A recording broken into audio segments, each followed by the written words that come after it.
If your life were a book and you were the author, how would you want your story to go? That's the question that changed my life forever. Growing up in the hot Las Vegas desert, all I wanted was to be free.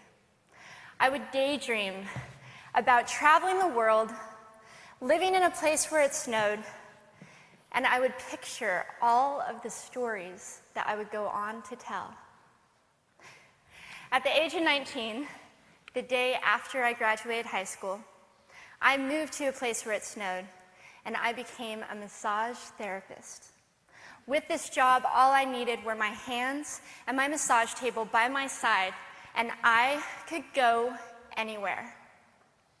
For the first time in my life, I felt free, independent, and completely in control of my life. That is, until my life took a detour. I went home from work early one day with what I thought was the flu, and less than 24 hours later, I was in the hospital on life support with less than a 2% chance of living. It wasn't until days later, as I lay in a coma, that the doctors diagnosed me with bacterial meningitis, a vaccine-preventable blood infection. Over the course of 2.5 months, I lost my spleen, my kidneys, the hearing in my left ear, and both of my legs below the knee.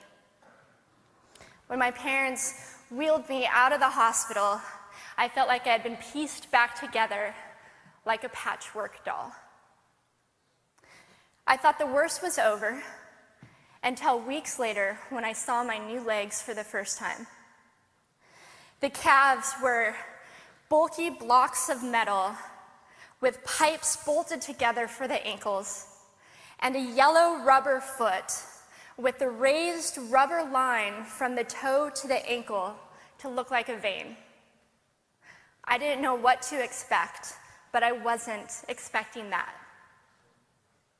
With my mom by my side and tears streaming down our faces, I strapped on these chunky legs and I stood up. They were so painful and so confining that all I could think was, how am I ever going to travel the world in these things? How was I ever going to live the life full of adventure and stories as I always wanted? And how was I going to snowboard again? That day, I went home, I crawled into bed, and this is what my life looked like for the next few months. Me passed out, escaping from reality, with my legs resting by my side. I was absolutely, physically, and emotionally broken. But I knew that in order to move forward, I had to let go of the old Amy and learn to embrace the new Amy. And that is when it dawned on me that I didn't have to be 5'5" anymore. I could be as tall as I wanted.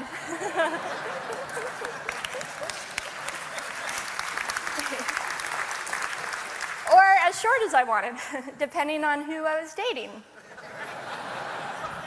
And if I snowboarded again, my feet aren't going to get cold. And best of all, I thought, I can make my feet the size of all the shoes that are on the sales rack. And I did. So there were benefits here. It was this moment that I asked myself that life-defining question. If my life were a book and I were the author, how would I want this story to go? And I began to daydream. I daydreamed like I did as a little girl.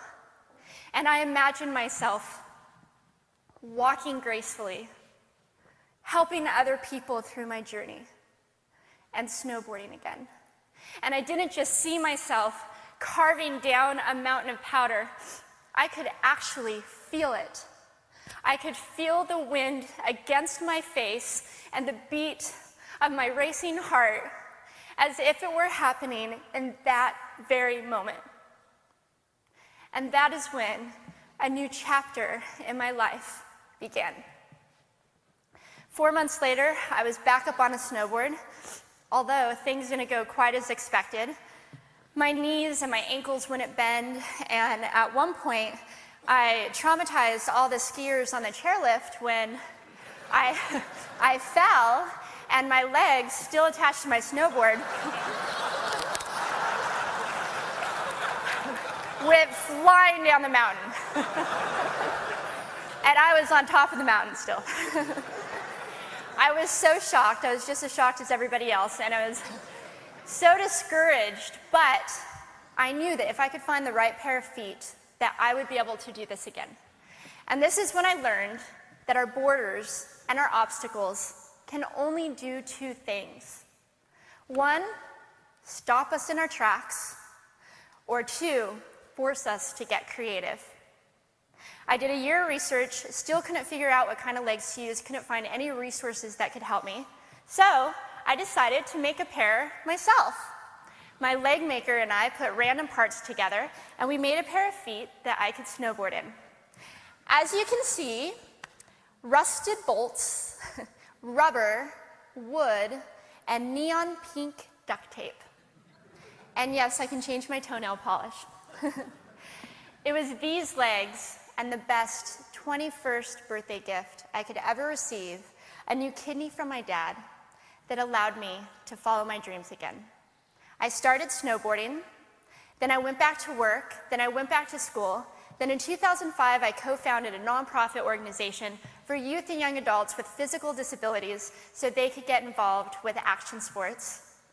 From there, I had the opportunity to go to South Africa, where I helped to put shoes on thousands of children's feet so they could attend school. And just this past February, I won 2 back-to-back World Cup gold medals. Thank you.